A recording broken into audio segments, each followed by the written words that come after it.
Hello दोस्तों, नमस्कार। क्या आपको जानना है कि आपके यूट्यूब चैनल को किन किन लोगों ने सब्सक्राइब किया? तो यूट्यूब में जाके देखें कि कितना सब्सक्राइबर है वहाँ पर। उसके बाद आप चालू करें क्रोम में सर्च करें यूट्यूब स्टूडियो। उसके बाद यूट्यूब स्टूडियो के बाद नीचे आएगा लॉगिन में दबाने के बाद आप जाएंगे अभी यूट्यूब स्टूडियो में। उसके बाद यूट्यूब स्टूडियो कुछ देर वेट करना है स्टूडियो चालू होने के लिए।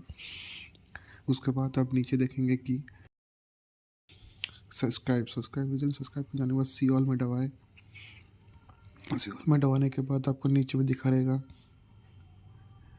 देखिए किन किन लोगों ने सब्सक्राइब किया। उसके बाद नीचे में लिखा रहेगा रूल्स एंड पेज। उसमें जाने के बाद सब 50 जन जितने भी लोग हैं उसमें आप देख पाएंगे 7, 28, 90, 365 दिन में किन किन लोगों ने सब्सक्राइब किया लास्ट डे आप देख सकते हैं। मुझे